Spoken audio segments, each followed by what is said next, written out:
Austria turn on the flare over in Group C as they open up their account at Euro 2020 with a win. As for Macedonia, they got a lot of work to do.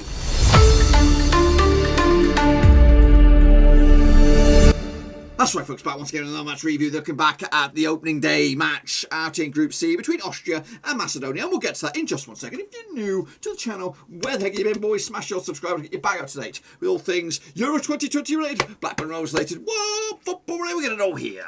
Under one Ruski, that's right, boys and girls, of course. Yes, the games keep on coming. Austria open up their account with a big fat 3-1 win over North Macedonia to get themselves moving in the right direction and maybe even one step already through to the next stage. And we'll take a look at that in a minute. Big shout out to the VIPs. They are the patrons. Thank you for your continued support. And of course, big shout out to you guys watching at home. Smash your thumbs up, smash your subscribe, and let's get cracking. So here we go, boys and girls. Here we go. Look back at, of course, Austria against North Macedonia.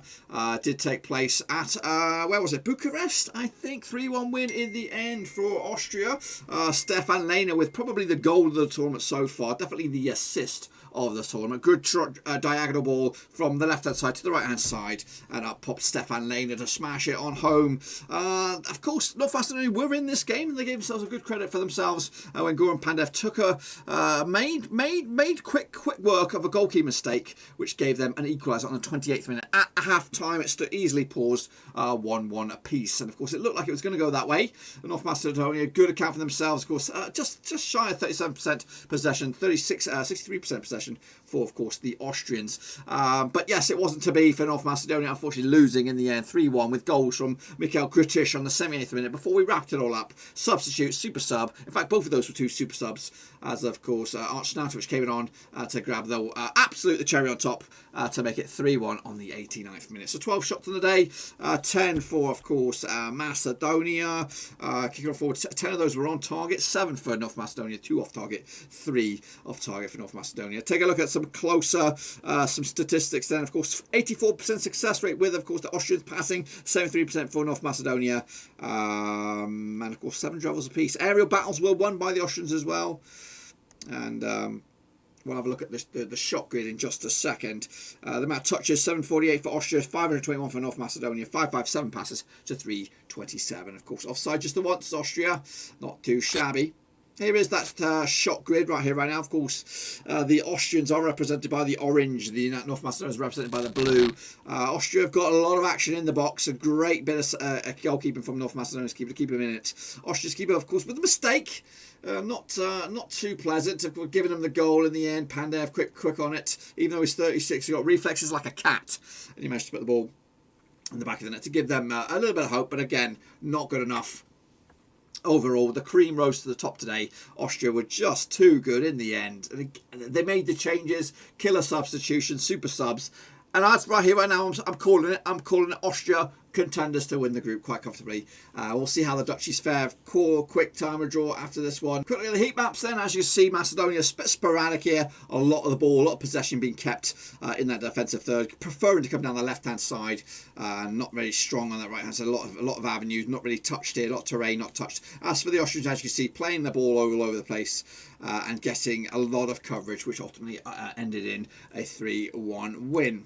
Quick look at the starting lineups here for you. Of course, backman between the sticks. Not great performance by him. Hinteregger, Alaba and Dragovic made up your back three with Schlanger, Uma, Sabitzer, Konrad Lehmer, Stefan Lainer, Christian Baumgart and Zasa Kalanovic starting up top. As for Macedonia, Stol, Dimitrievski between sticks, Alaveski, Musalu, Verkovsky, Rustovsky and Nikolov made up the back five with Bardi, Ademi, Ilfiamas in the midfield with Pandev alongside Tchaikovsky up top. And down the bottom there you can see the graphic which shows you the action zones, when all the stuff happened, when the substitutions were made. No major changes until the second half, and again a couple of little game playing or game management subs by the Austrians to make sure all 3 points were going with them. So here are my match ratings. Let's kick it all off with the Austrians, of course. Backman between sticks on the books of Watford these days. Not great. He didn't do a major account for himself with, of course, a mistake that gave Macedonia a bit of hope.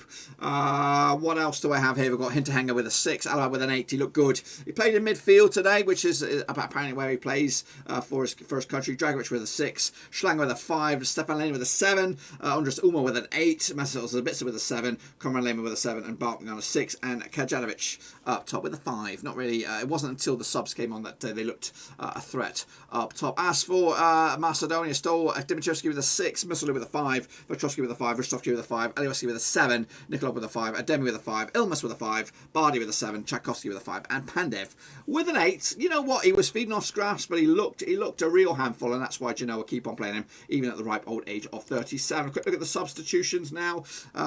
We did see the likes of Islanka coming on, Leinart as well. Baumplinger came on, but the major subs coming in, Gregoritsch and Arnautovic, 2 strikers, getting both a goal apiece. As for Macedonia making change with the likes of Beltociani coming on, Kostinovov as well, with Triskovsky and Bristovsky, 2 centre forwards, but again, couldn't really amount to any changes. Quick look at what's been going on social media. We'll take a look at Sherry Elizabeth said, so many histories made in this match. Feels so sad for North Macedonia, but kudos to the Austrian side. What a game it was. Austria must be the most aggressive goal accelerators. Y'all need to chill. That's RKS, aka RKEs.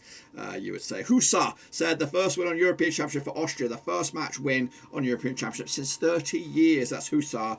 And of course, Mr. Jeremy Haynes said, I did not see that one coming. First time Austria won a game at a major tournament since the World Cup in Italy, 1990. I'll take a look at the group right here, right now. Of course, Austria lead the charge, 3 points on the board so far. North Macedonia with no points. They've got all the work to do.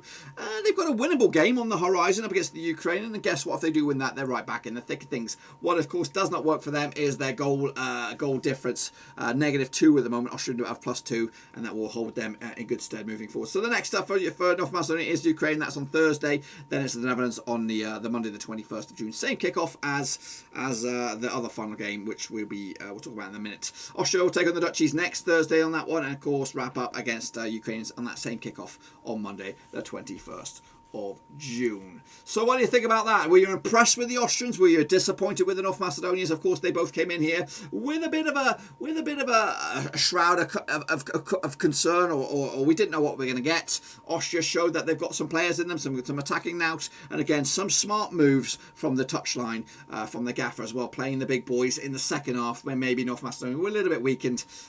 So to take full advantage of that, I'm impressed with Austria. I think they've been they've been the standout performers so far. Of course, we knew Belgium were going to be good. We knew Italy were going to be good. We knew England were going to be good. But we didn't know what we were going to get with Austria. And they came, they saw, and they set a benchmark for this group. And of course, we'll look forward to the next one. It's the Dutchies, it's Ukraine, it's a watch along. I'm going to have it later. But until then, make sure you give the video some love, smash the old thumbs up, smash the old subscribe. We'll check you out a little bit later on. Again, consistent watch alongs, previews, reviews right here on the channel. Until then, I'll see you soon for the next one. Make sure you bang the subscribe and see you for some more action later on.